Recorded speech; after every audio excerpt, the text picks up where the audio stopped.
Hello and good morning, everyone, and welcome to Cornerstone Commentary presented by University of Kentucky Federal Credit Union, where the first Thursday of every month, we bring on super important people and I get to ask them silly questions. My name is Ben. I'm your director of fun and games for the morning. Today, I'm joined by someone who I'm super excited to talk to today because he's going to educate me on cryptocurrency. Ladies and gentlemen, Marcus Howard. Marcus, how are you doing today? Great. Thank you all in the audience for being patient. I spin a lot of plates. I have a day job and I hustle. I've been hustling for 10 years on my 9 to 5. I'm actually on vacation for my day job right now. So I apologize for the delay. We're glad to talk to you about this. A lot of exciting stuff happening in the blockchain and crypto space. Yeah, no, we're excited to have you on. So just for the folks at home, give us a quick background on who you are, what you're about, and kind of what you do. Sure. So I got Super Mario Brothers 3 for Christmas when I was 6. And it made me fascinated in technology. So in the 9th grade, I actually started coding my first video game on the TI-83 Plus graphing calculator. Fast forward 10 years, I got an IT degree with a minor in management. I have a twin brother. He and I wanted to make another game because our 9th grade teacher deleted it off our calculators. So we started making a game, discovered that game discovery has been broken for decades. So we built a multimedia search engine to digitize word of mouth marketing and solve that solution. We scaled it to 40 countries. In 2018, PayPal selected us out of 20,000 businesses nationwide as their top digital service of 2018. Unfortunately, because venture capital in the US, only about 2% goes to Black-owned businesses, we couldn't continue to focus on it full time. So we pivoted from that into esports. And now we're building a platform that combines entertainment with education to make esports accessible to brands of all sizes and people from all walks of life. And a part of that is blockchain and crypto.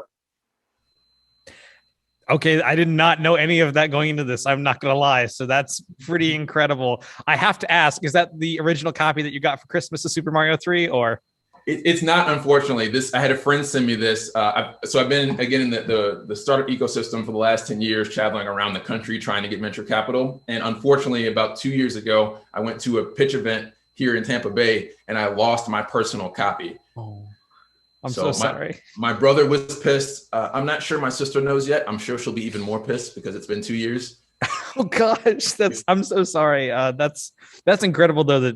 So was that the moment for you that kicked off the love for tech and video games, like getting that for Christmas? It was because I think that video games are the most immersive form of media that exists. And when you understand everything that makes that happen, everything about STEAM education, science, technology, engineering, art, mathematics goes into making these amazing experiences. And that's when I wanted to learn more about tech. And now I have a career in the tech industry. No, of course. It was funny. Someone in our Twitch chat just wrote the TI-83 is the superior gaming platform. So it looks like you had a very big head start on that. I want to ask, Alex and I, our producer, were talking about it, and we read an article that labeled you as a pro gamer. I want to ask, how can I get that label, and how did you end up with that label mostly? I think that article was generous. I'm a professional in the gaming industry, but I certainly am not competitive at any game because I just don't have the time. And if I could be competitive at a game, I hope it would be Knockout City. If you haven't played it yet, shameless plug. That game is amazing. But no, I'm not good enough to go on tour yet. It's all right. You're working too. I will say our coworker Elias here, he really loves Knockout City. So it's one on my list I need to get to here pretty soon. So I'll make the rounds and check that out. So I kind of want to go back a little bit. You brought up MetArena. Just kind of talk about what the day-to-day is like for you all and kind of just talk about the curriculum that you all offer and what makes it so special. Great question. So we wanted to add something different to the space. And the inspiration for MetArena on the content side came from an experience my brother and I had 2 years ago. We partnered with Junior Achievement, which is one of the largest nonprofits in the country. They focus on financial literacy and entrepreneurial support, particularly for underrepresented groups. They had a STEAM summer camp, and we brought a course where we used video games to teach the kids how to build their own games. That taught them not only how to code, but also how to run their own small businesses, because independent game developers are actually small businesses. Their product is digital entertainment. Mm-hmm. So we built this course as an extension and evolution of that, because so much of what's in the space right now is purely just learn how to be a content creator and learn how to play competitively. And I don't take anything away from those two things, but the reality is two pieces. One, esports is a drop in the bucket. The $1 billion esports industry is a drop in the bucket to the $175 billion gaming industry.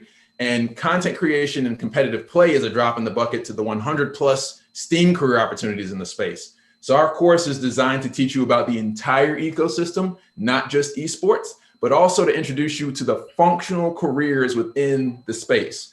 So game development, sales and marketing, and introduce you to people who are working in the space so you can say, I love law or accounting, and now I know how I can make a lucrative, sustainable, fulfilling career in the gaming industry through those specific functional areas. Yeah, no, that's something that we just hear when we have these talks. We try and highlight stuff like that. Like while esports is a big major part of what we do here on a day-to-day basis, people tend to get caught up in the idea of like, oh, well, it's only I can play competitively, but it's such a wide, like it's a games industry. It's not the esports industry. I mean, the esports industry is a subsection, but the games industry is so vast. You have journalists, you have casters, you have marketing, public relations, every bit of it. So like the fact that you're able to kind of highlight the like undertones of the industry of esports as a whole is just something that I was super excited when I was doing some research on you. I want to ask as well, kind of a little aside, why Tampa Bay? I mean, when I think high tech stuff, I tend to think New York or Los Angeles or even like larger cities like Las Vegas. So kind of just why Tampa Bay in a sense? Well, the easiest answer is because I moved here about 8 years ago. I was actually working for a university, Georgia Southern University. I got my first job as a programmer, and then I got laid off from that because I was a alumnus making $10 an hour in a company designed to pay $7 an hour. So I was too expensive. And then another gentleman got laid off as well and moved here to Florida. He said, hey, there's a company that's going back to the programming you did in your first job, and they're going to pay you 2 to 3 times what you were making at Georgia Southern. So I packed up a duffel bag, got my guitar, and 2 weeks later I was here in Florida. But the reason that I want to build the gaming industry or esports industry here is that it's a hidden gem out of the United States. We've got literally the country's best beaches. We've got an incredible, affordable cost of living. We've got an amazing downtown experience. We've got international airports, international seaports. The Ringling University here, it's a big gaming industry talent source, as is Full Sail within an hour and a half either side of Tampa.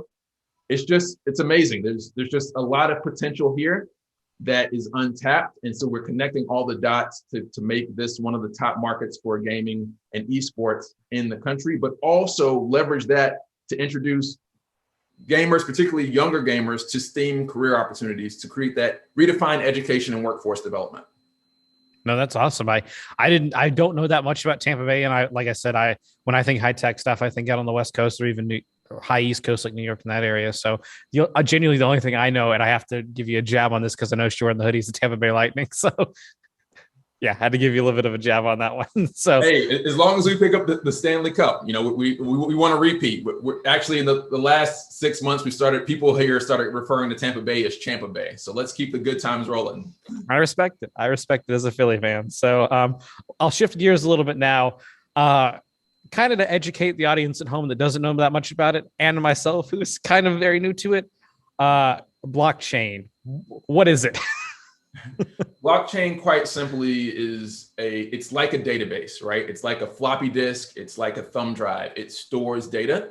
The difference is fundamentally, it's Web 3.0. So Web 2.0 is about kind of this spoke and hub concept, client server. For example, like all of the data that we interact with in this Zoom call is stored on a central server that Zoom controls, and then we are the clients on our respective devices. So if Zoom goes down, we can't have this conversation. And you probably experienced that as well if like your internet goes down or cell towers go down. Facebook, LinkedIn, when they go down, you can't use the in-app because it's a single point of failure, right? Not only is it a single point of failure, but for access to the app, but it's also a honeypot for hackers.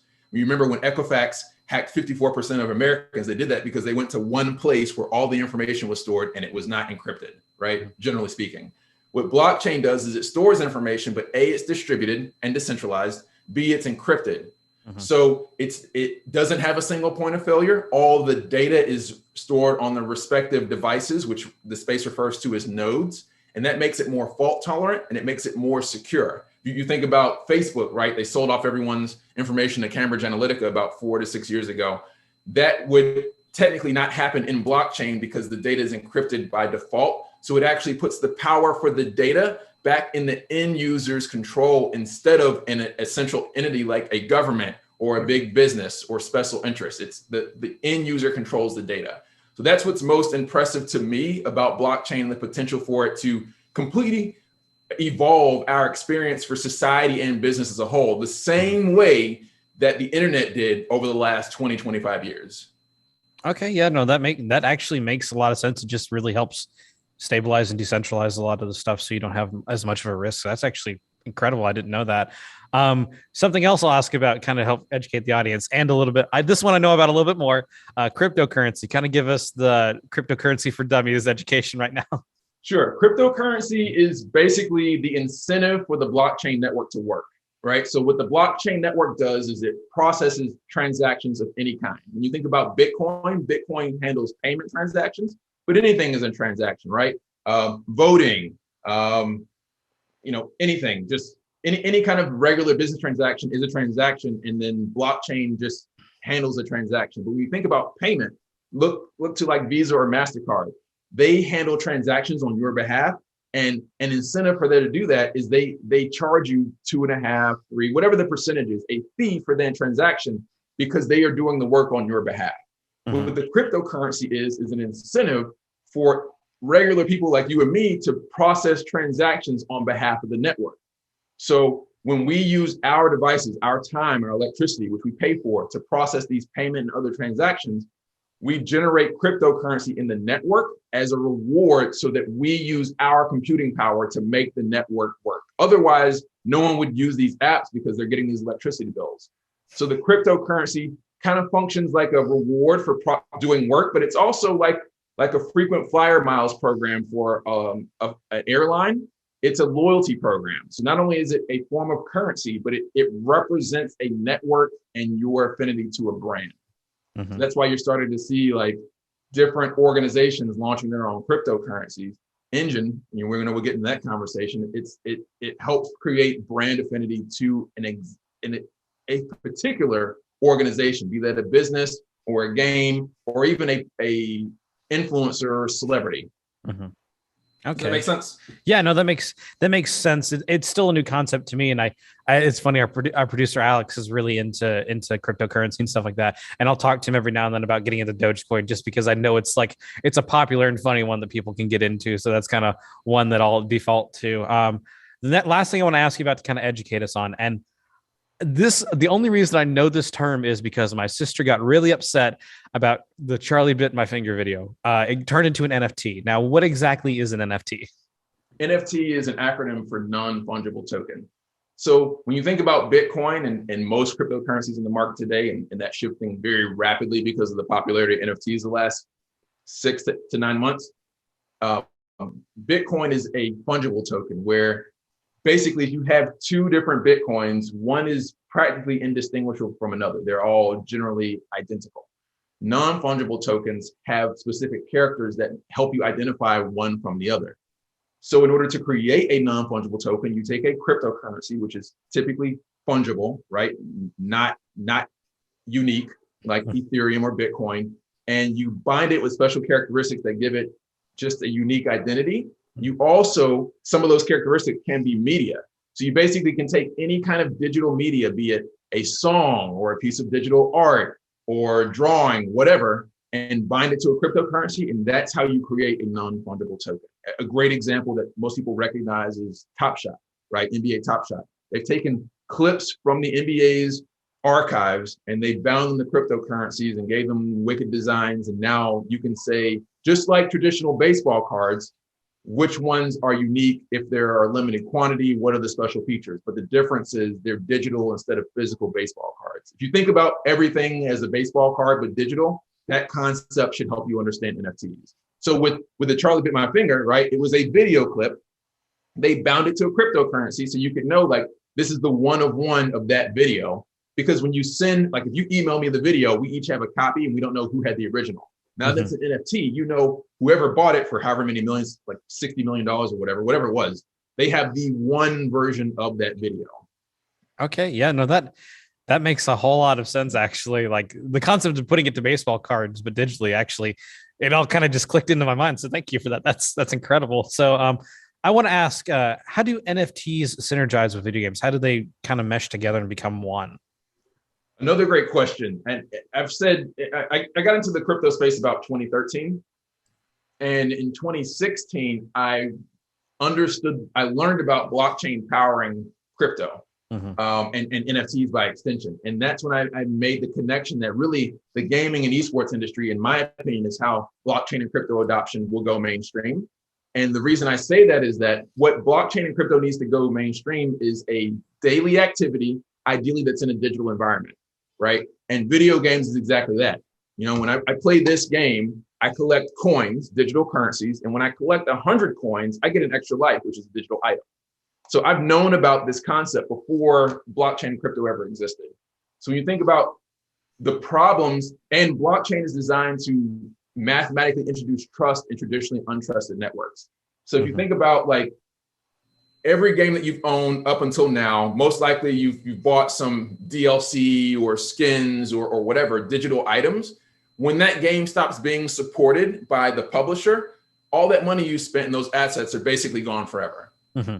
What the blockchain can do and what you're starting to see in these newer networks, especially Engine and the like, is adding these digital items to the blockchain that are tied to you, not to the game.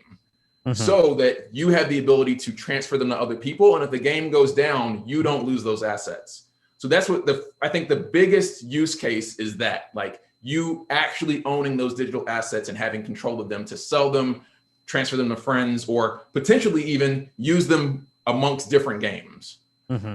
Okay. Yeah, no, that's something I never even really considered, to be honest. As someone who has bought like you said, bought in DLC for several games throughout my life and had them just go defunct or someone stopped supporting them, that actually is that's a very logical experience of that. That actually makes a lot of sense. So I do want to also ask, kind of talking about cryptocurrency and stuff like that, you know, the market, it is very volatile at times. We kind of just see one thing can happen and people go crazy. I know. I think if I remember this right, a couple months ago when Elon Musk was on Saturday Night Live, he said something, and Dogecoin people just started selling off like crazy. So I kind of want to ask about like how the volatility of that market just is, and kind of how it can affect the ecosystem of games and NFTs and stuff like that. One of the opportunities and also liabilities of the space is it's completely unregulated.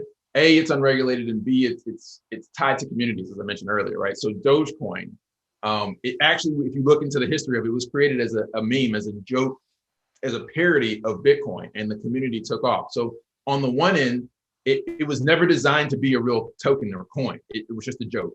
But on the other end, because I told you, you know, I think long term, cryptocurrencies will represent specific communities, just like Bitcoin helped people understand that we don't have to be tied to the dollar, because the US dropped the gold standard for the US dollar in 1971, and we can print literally an unlimited number of dollars, and counterfeit dollars still happen regardless of all the protections you have.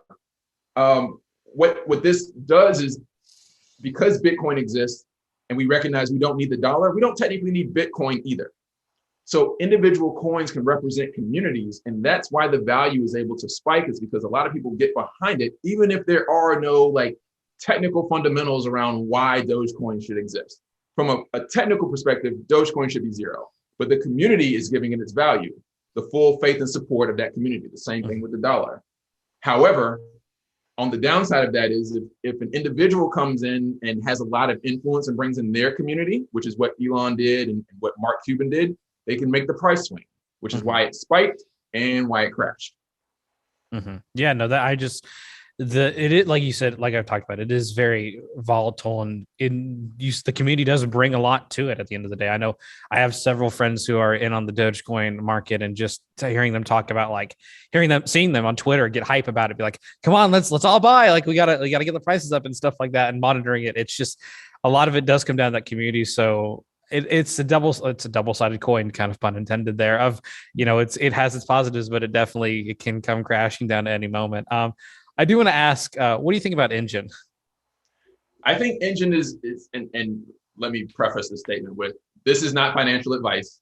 It's okay. And the reason I say that is because if you look at Mark Cuban, he like publicly endorsed this stable coin that Mhm. crashed like within days from like $60 a coin to zero. And if you're following FaZe Clan, several other people promoted this Save the Kids token, which crashed to zero in the matter of like 2 minutes. So I'm not sure that those two projects had good fundamentals, but I always recommend people to do their own research. That said, I've been following Engine Coin since it launched, and I see a lot of potential there because they're building an entire technology ecosystem. They built their own wallet. They're allowing for NFTs to be traded. They've really thought about how to make onboarding into crypto more accessible. They've got a product called Beam, where you basically use a QR code to send and receive crypto. That makes it a bit more accessible. I've not used it personally in a number of years, especially when I pivoted from I used to be Marcus Blockchain Howard, but I got heavy into esports, so I'm not as tuned in as I was. But I highly regard them as one of the more viable products in the space. And I also have to add the extra caveat that I'm the esports advisor for Game Credits. It's the world's first gaming cryptocurrency created in 2014. Bitcoin was number one. So depending on who you ask, they're like the first handful of cryptos ever to exist. They're also building a great ecosystem as well. So I just want to caveat that I have a conflict of interest because of that. I just want to share that with the community. That's okay. That's totally understandable. Yeah, no, as someone who's very, very, very, very new to the cryptocurrency world and looking to dip his toe in very gently, it's always good to hear any bit of advice that I can gladly hear from you or from our producer Alex or anyone. So I want to ask, I also read an article about GrewDAO and what are the ways the steel company can benefit from blockchain technology and stuff like that. Yeah, one of the biggest use cases outside of mathematically introducing trust into traditionally untrusted networks is providence, and as it applies to a supply chain. So the reason that you see this picking up really across a number of markets, including the manufacturing industry where steel is that businesses want the ability to efficiently track the products and services they produce, where it is, when it is, verify the quality and the integrity of what's being produced. I can't speak specifically because of my contract with GrewDAO, but I can tell you that across the steel industry, you'll see this happening a lot in China. People are using it to track the quality, verify the quality of the products they produce, and track the distribution of those products from raw materials that come in as a powder to the solid product that goes out the door to a customer. Okay, yeah, no, that makes a lot easier for quality assurance probably to just happen and exist. So that's actually really useful. And really, really quick as an example. So Walmart did this where they had I think it was an E. coli outbreak in their lettuce. And normal process, I think, would have taken them a month to track down, or 2 or 3 months to track down, like how many stores were affected by that. Because they had a blockchain system, I believe they did that in a matter of hours, like identified all the stores that were affected because of that provenance and the immutability of blockchain. So just another example. Geez, that's incredible. I didn't even realize that it could be used for something as good as that. That's insane to me. Wow. I want to shift gears a little bit. Let's talk a little bit about Project MQ. Talk a little bit about the problem discovery in video games and kind of just the stuff you've had to deal with Project MQ and stuff like that. Sure. So the reason we created Project MQ, again, we were trying to scratch a personal itch. We were trying to launch our own game, and we recognized that today, this wasn't the case when we started in 2013, but today there's 1.3 million games in the industry. About 75% of those are made by independent game developers. So indie developers, indie games make up the majority of the supply. But if you look at the revenue side, indie games only make up 2% of the revenue. So back in 2013, the average game developer only made about $500 of revenue per year, not per person, but per year as a studio, which made game development as an indie studio unsustainable. If you couldn't afford to get, and Ninja wasn't popular in 2013, but if you couldn't afford Ninja or FaZe Clan to play your game, or you couldn't afford to get a commercial at the Super Bowl, like you see from Call of Duty and other big name hits, no one knew your game existed. So we knew we had to fix that problem if we wanted our game to be successful. So we also recognized, like, we find great games through word of mouth, And we love consuming media as millennials. So we combine all those concepts together into a multimedia search engine where you could find game art, music from games, character designs, like even concept art, that kind of stuff that you unlock from games when you do all the side quests. That type of like making of content that you would normally see on like a Blu-ray DVD, that for video games is what our platform was about. And not only was it the platform, we built a global community. So on Twitter, we had a global community of indie game fans and game studios in 122 countries. Mm-hmm. Geez, that's incredible. I know, just as someone, I do a game review site on the side. I work for one, and just you bring up the best point that anyone has ever brought up to me about just smaller studios struggling to get any traction or anything with their games out there. So the fact that you all were able to create something like that is kind of insane. I want to ask, what did you do to improve on platforms like Steam and mobile game apps? Like, what was the big key for you all to keep improving and making it better while you had that time? Yeah, I think that the biggest deal was us focusing on things that were novel and cool and fun versus things that are popular. I think not a knock against AAA games, but because most of them are made by publicly traded AAA game studios, they have to go mainstream because they have to get predictable, regular, consistent, profit margins quarter after quarter, year after year. So they aim for things that appeal to the largest number of people.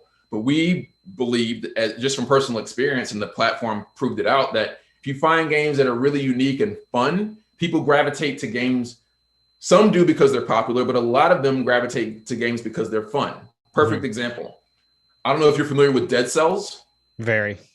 Okay. We discovered Dead Cells in 2016, and we supported the early access launch. I actually have a letter of recommendation from them thanking us for our support. In 2018, they were awarded the Best Action Game of the Year award at the Global Game Industry Awards. They beat entries from publicly traded AAA game studios like Capcom, Ubisoft, and Activision Blizzard. About 2 or 3 months ago, they went on to sell 5 million units globally. So I think that's a perfect example of a game taking off because it was just fun. It became popular because it was fun. Same thing with Knockout City, right? I'm not going to say that we discovered it years in advance of its launch, but I was a part of the alpha test. And what Dead Cells did in 3 years to get to 5 million users, Knockout City has done in a month. They had 5 million downloads less than a month after launching because the game is fun. Yeah, no, I mean, you see that just like you mentioned, Knockout City as an example. The two that came to my mind when we started talking about it, Among Us and Fall Guys, like they blew up. They exploded. And granted, like they're kind of flash in the pan, so to speak, as you could say right now. But like, just they were fun games from super small studios. Then they kind of just took off all at once. So the fact that you all helped with that, like not directly with those two games, but the fact that you all were advocates for finding stuff that was actually fun and enjoyable and pushing it out there is honestly amazing to see. Because like we talked about, the biggest issue with small indie developers is getting your name out there and stuff like that. So it's incredible what you did. Another great example, you brought up Among Us. Ironically, that game, and there's a lot of controversy about Among Us because of it. The game actually launched in 2018, like 2 years ago or 3 years now. And it went so undiscovered that the team, what is it? Sloth. Yeah. They were actually working on a second game when someone accidentally discovered their game. And then it went from like practically zero players to 217 million downloads last year. And they won one of several 2020 Game of the Year awards in different categories. But people are saying, you launched the game 2 years ago and now you're getting awarded in 2020. That's the kind of the controversy. But that speaks to the discoverability problem and the potential, if it's solved, when someone discovered it and it hit that snowball. 217 million downloads is insane. Yeah, even anything like videos, music, like movies, anything like that much is incredible. So, in just hearing it explode, stuff like that. I want to talk about kind of you pivoted. So you pivoted from Project MQ into MetArena. Kind of just talk about what that was like for you all and kind of why you did it. It was painful. It was psychologically traumatic because we knew we had a solution, a real solution, a scalable solution to a real problem, but we were too innovative. Timing is one of the big factors that a lot of the thought leaders in the startup ecosystem talk about. And because we were so ahead of the market, we even had we had applied to grants from the Small Business the SBA, the STTR grants, or whoever handles the grants for innovation. Mm-hmm. We had industry people saying like game discovery was not a problem, even though we presented all this evidence, empirical evidence. It wasn't research papers, but industry data suggested that it was a major problem. People were telling us it wasn't. Other investors just didn't get video games, so they couldn't get indie games, which means they couldn't appreciate the game discovery problem. Mm-hmm. So we're making this tremendous progress in the ecosystem, but we didn't have the resources to focus on it full time, and we were just getting burned out. Simultaneously, we had a global audience. 70% of our audience was international. We recognized we didn't have a strong local presence. So we started doing in-person activations in 2017 because we wanted to introduce kids and their parents and teachers to games that weren't just shoot-ups, first-person shooters. Nothing against first-person shooters. I played a lot in my day, but I know that there's so much more to the gaming ecosystem outside of that. Mm-hmm. So in 2018 and 2019, esports-related in-person activations made up 75% of our revenue collectively over those 2 years. And it just, the writing was on the wall. It's like, we're not going to get funded for this game discovery thing. We know that we're making a ton of money on esports and in-person activations. And we also recognize that 75% of US households have at least one gamer in them. 97% of kids 12 to 17 play video games. The average gamer in the US is actually 35 to 44. So most businesses and brands most likely have gamers either in their employment team or as customers. Mm-hmm. So we flipped the business model. Instead of connecting gamers to game studios, we connect brands to game studios so they can engage their gamers in their community with amazing games. Mm-hmm. And that's why we pivoted. Yeah, no, I'm sorry that it kind of was hard for you all, but it makes sense at the end of the day. Because I remember about 2016, 2017, kind of, especially in the past, since that time to now, esports has just kind of boomed. But I can remember in the early 2010s, I was in high school and watching at Major League Gaming and stuff like that, and just being it kind of being like a cult following, so to speak. And then you all got in at the perfect time, genuinely, with that. It's kind of blown up and taken off to what it is now, and it's still evolving and growing, as we've discussed. I want to change gears again a little bit. Tell us about what it was like to work with Kingdom and the Indie Valley program. That was another challenge for us because we wanted to do a lot of good, and I think we were so blinded by doing good that we ended up doing something bad. Kingwin, depending on who you ask, has a cloudy reputation in the gaming industry. They've got a major team in the esports scene, but mm-hmm. they're also regarded as kind of a gray market where people go and resell keys. And to a certain extent, from being candid, that's a black or gray market for basically laundering games and stolen game keys. Mm-hmm. Because there's a secondary market where influencers will request keys from mostly indie developers and then turn around and flip them on platforms like Kingwin and G2A. So because of that, we had our community of game developers and indie game fans saying, I'm not going to swear, but what are you doing with this Kingwin? Their reputation preceded them. But we also recognized their scale. We were trying to add more value in sales for indie game studios. Mm-hmm. And unfortunately, that's when we recognized that game discovery is also an institutional problem because their platform sold some legitimate keys and some illegitimate keys. They were focused on the big trends too, like the major release for AAA games. Every time we'd come back to them, they would say, oh, we can't give you enough time for this indie game because this Battlefield game is launching or this Halo game is launching. And so we sold, given their scale, helped indie studios sell more indie games, more shipped units than our partnership with them did. Mm-hmm. Regardless of, or without regard to the scale that they have, that just shows why the problem is such a big issue. It's not just influencers not giving a crap about indie games. It's bigger publishers trying to push the well-known games and sweeping indie games under the rug. So a year came up and I just sent an email. I talked to my brother. He was pissed because he never wanted to work with him in the first place, but I kind of pushed us to work with him. Mm-hmm. I had to apologize to him for not listening and tell them this is not working. This is not what I thought it was going to be. And we're not going to renew this contract. Mm-hmm. Yeah, no, that's totally understandable in that sense. And I'm sure it was probably a hard conversation to have with them, but I mean, it's a learning experience. And like you said, your intentions weren't bad. You were just trying to help promote indie games and help them get an extra source of revenue at the end of the day, which again is, I can't stress that enough, is so important to some developers, because some people put their heart and souls into their games, remortgage their house, like constant nights and weekends working on it. And it's an insane story.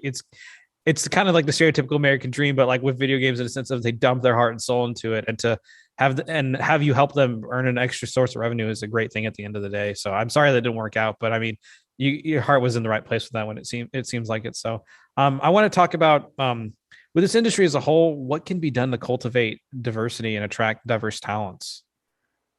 I think it helps to bring in those perspectives and make them a part of your leadership team. That may sound like just trying to throw money at the solution, but the reality is people are, by nature, they work with people that they know, that they're comfortable with, that look like them, just as social beings. So if someone is outside of that sphere of your comfort zone, you may just naturally not recognize your bias to not go extend beyond that comfort zone. So even if you're not doing it intentionally, and I know that there is some intentional racism in esports and gaming, don't get me wrong, but I know some people who are unintentionally or implicitly biased against more diversity and inclusion, and they have to be educated on that. Everybody has bias. So I think you have to recognize it first and then go bring those outside perspectives in so that you can understand how to add legitimate impact at scale. If you just try to do it without that, you end up with what we've seen the last 18 months, right? A lot of companies posting black squares or yellow squares in solidarity with the Black community or the Asian community. And then when you look at what they've accomplished in the last 18 months, it's just a PR campaign. And frankly, I think the same thing about the US government with making Juneteenth a federal holiday, right? There's still, the institutional or the prison industrial complex is institutionalized racism.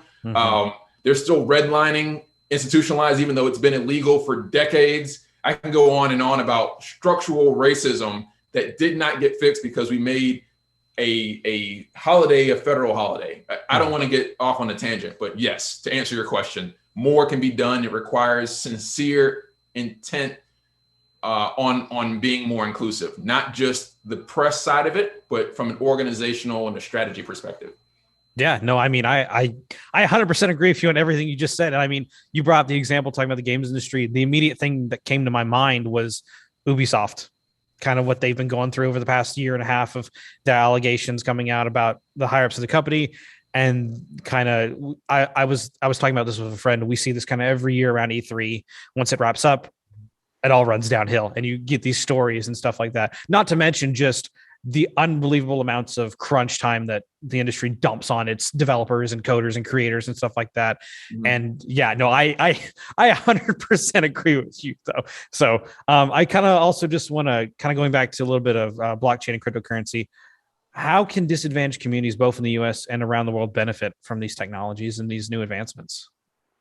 That's one of the things that got me really excited about once I understood that Bitcoin was powered by blockchain, is that 2/3 of the people in the world own a mobile device, right? And then internet's becoming more and more accessible, but the traditional banking system is not accessible. That's why I want to say between 25 and 35% of Americans, not just, I can't speak for the entire world, but just here in America, 25, 35% of people are either unbanked or underbanked. You think about the banking institution, you have to have an address. You have to have a copy of your ID. You have to sign all of this paperwork. You have to have money already in order to create a bank account. Like when I started this new business 2 years ago, in order to create an account, I had to go put money in. So if I didn't have money, I couldn't create that account. And so for people who were either homeless or unemployed or whatever the situation is, not having money becomes the barrier to entry to having a bank account, to where you could even potentially generate interest from having a savings account. But that's not the case with blockchain and crypto. As long as you have access to a device and access to the internet, or even if you don't have a mobile device, just access to the internet, going to the library, right? You can go create a wallet with that internet access in that device, which is paid for or subsidized by our tax dollars, right? And so in that way, you can participate in a digital ecosystem where you otherwise literally can't in traditional banking. It's insane that it's taken this long for the ecosystem to evolve. You're starting to see it now where JP Morgan's getting into crypto, PayPal, a lot more companies are creating these they're trying to not be disrupted by blockchain, but even what they're doing is not the most accessible version. But I'm thankful for blockchain and crypto because those changes certainly would not have happened if blockchain and crypto didn't exist. Yeah, no, I mean, that's something that even I have struggled with is just the concept of ease of getting into. Like, you can get into it with nothing, essentially, in a lot of senses. Like, for context, I grew up in a super small town, like 20,000 people, and like the local independent bank that has like 4 branches put out an email. It's like, hey, we're thinking about getting into crypto. And I was like, are you serious right now? Like, out of all the things I would expect, you would be the least. So like, it's the barrier of entry, like you mentioned, is just, you just really need internet connection and the ability to access stuff. So it's such a great concept, and probably something I'll need to get into now for sure. As we come to close, I kind of want to ask a couple questions. So I was doing some research, reading an article, and you're part of the future class members at the Game Awards. Kind of talk about what that means and kind of what that means to you personally. Yeah, it's an honor for me to be a part of this cohort of just amazing people. And ironically, each of us suffers to a varying degrees with imposter syndrome. Like, talking to some of them, we couldn't have expected we would have been selected, even though we've all, I think, individually made tremendous contributions to the ecosystem. But Future Class is about celebrating people who are building a more inclusive ecosystem. And what I tell people all the time is that, yes, it's a moral imperative, but ironically, it also happens to be a highly lucrative business decision, right? If you're only building products for, let's just say, white males from 16 to 24, you're excluding women, and 41% of gamers in the US are women. You're excluding the Black and Latinx community and the other persons or people of color. And for context, 83% of Black teens play video games. That's 15% higher than every other racial demographic for that age group. The Latinx community in the US is the second highest gaming demographic in the country. When you don't include more people, you're missing out on their eyeballs for attention, the ability to advertise to them, the ability for them to spend money on your product or service. So it is legitimately and literally a excellent business opportunity that companies across the board, inside and outside of gaming, are missing out on because they won't widen their perspective.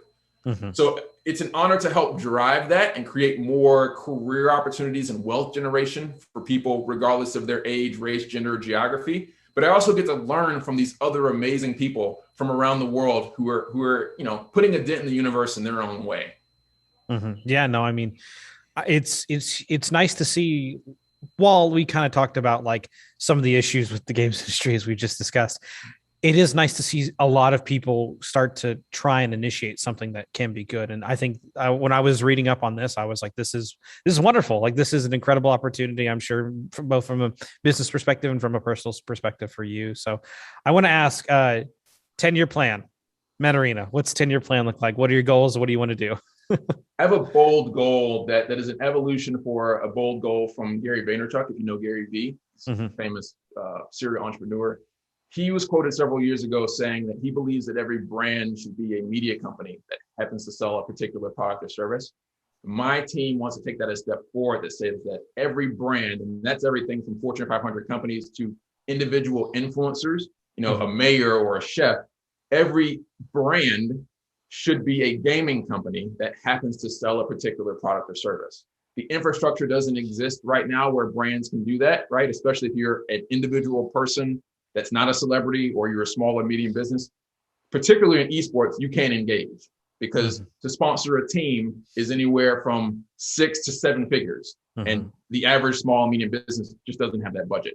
But what we're trying to do is provide the tools so that, again, any individual or any, the local restaurant down the street or the bicycle shop or the library can leverage gaming the same way they do social media to virtually and authentically engage, retain, monetize, acquire users to their entire community, wherever that community may live. Yeah, no, that's incredible. That's something just like here as we've started to grow the esports program here at our university, having like local businesses be interested and talk to us about what does it look like to be a part of the club? What does it look like to sponsor, stuff like that? So I think that's a very ambitious goal, but I think it's 100% achievable, especially in a 10-year plan. So, Mark, before we wrap up, Marcus, I do have two last questions. I think I can guess one of the answers. Favorite game of all time, and what are you playing right now? They're the same answer. I guess my favorite game of all time is Super Mario Brothers 3, but this not included. My favorite game right now and the game that I'm playing is Knockout City. I wish I could play more of it. And it's funny because, I got into esports in 2017. I told you we started doing live events. I actually produced the indie game arcade at DreamHack Atlanta when they first went to Atlanta. And I got to experience a major produced event for the first time. But it wasn't until Knockout City launched that I actually got the experience of competing like you would in traditional sports. So I had like terrible hand-eye coordination because I grew up really quick, like growth spurts, like running into the walls and falling over tables and stuff. So I didn't play basketball or football. Like I was in the marching band. I played in the tuba and the sousaphone. I was a drummer. So I missed out on that experience. But as I'm playing this, I'm like, this game, because they designed it to be inclusive, you can be competitive regardless of the device, right? So you can play it on mobile. You can play it on the Nintendo Switch, Xbox, PlayStation, the older and newer generations, and Steam and Epic Game Store. And someone on mobile has the same opportunity to win as someone on PC, which you can't say about the most popular games in the ecosystem right now. CSGO and Halo and Call of Duty and things of that nature. So I learned that if I put in the time, I could build the skill to actually be competitive. And I start to feel that experience, almost that euphoria of being good at a traditional sport. So that's why I'm really excited about this game. It also, it was designed to be inclusive from the get-go. And you can see it from the character designs. It's not just white male as characters. Any skin color, body shape, demographic is represented in the characters. So you can literally represent yourself in the game. It's an amazing game from end to end, to be honest. I will gladly have to check that out then later. Marcus, before you wrap up, do you have any closing or final thoughts? Yeah, if anyone's listening, I have a weekly podcast that I do on Sundays at 8 p.m. called the Eat for Life podcast. We talk about everything intersection of entrepreneurship, education, entertainment, and esports. And to answer your question earlier about my other vision in 10 years is, ironically, I want MetArena to be the spiritual successor of Project MQ to solve game discovery. So we're focused on family-friendly games, which are and predominantly indie games.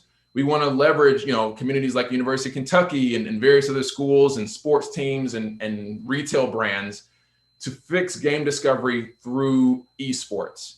And in that way, actually drive sales back to these independent game studios to fix the problem we originally intended to fix.